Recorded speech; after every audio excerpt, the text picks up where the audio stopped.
Before this file continues, a warning. What you're about to hear is not the beginning of this case. This incident follows directly from the events recorded in Part 1, Part 2, and Part 3.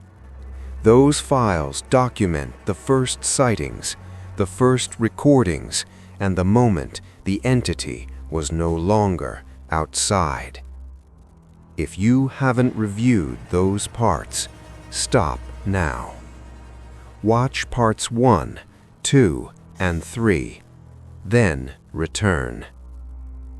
It knows who's watching.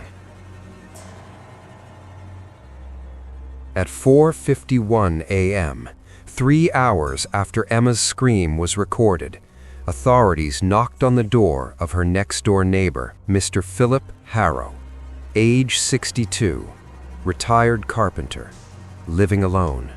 What he told them was the moment investigators realized this was no longer a simple break-in. Begin audio reconstruction. Something wasn't right. I'd been hearing tapping on the walls for weeks, always at night, always between 3 and 4 in the morning. At first, I thought it was mice. Then I thought it was the pipes. But last night, the tapping turned into scratching. I swear it was moving, like something crawling inside the drywall. Investigators later confirmed there were no animals, pests, or structural issues in the shared wall. At 3:17 a.m., everything just stopped, like the house was holding its breath. The timestamp matches Emma's final ring footage. And then I heard whispering, clear as day, but it wasn't in the room. It was inside the wall, like someone was pressed right up against it. A man's voice, low, slow, and he said, "She's home." Philip Harrow fled to his car that night. He never returned to the house. File, bodycam footage. Officer Daniel Ramirez.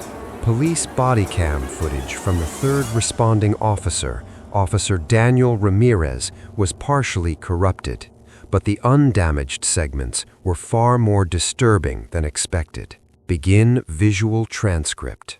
The hallway lights inside Emma's house pulse unnaturally. One bulb strobes rapidly. Another glows faintly red, as if overheating.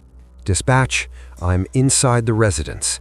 No sign of forced entry, but the air feels heavy, like I'm breathing through wool.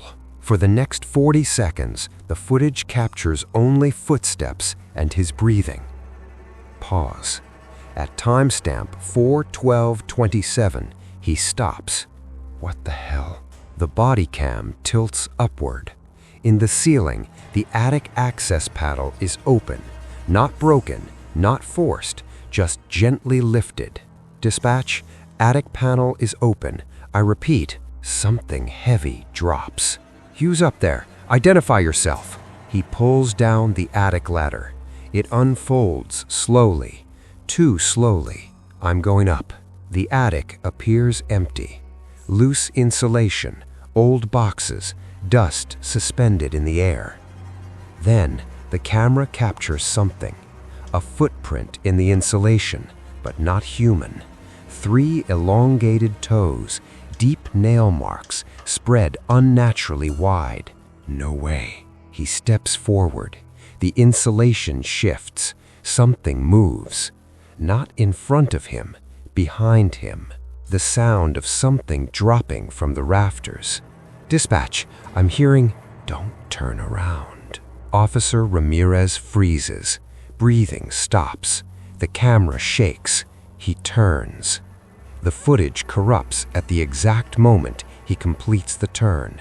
One frame survives. Only one. A tall, thin figure, inches from the camera. Limbs too long, head bent sideways at a sharp angle, no face, only darkness where eyes should be, and its mouth too wide, stretching vertically, as if split open, as if smiling. Official Report Summary. Officer Daniel Ramirez was found unconscious in the attic 15 minutes later.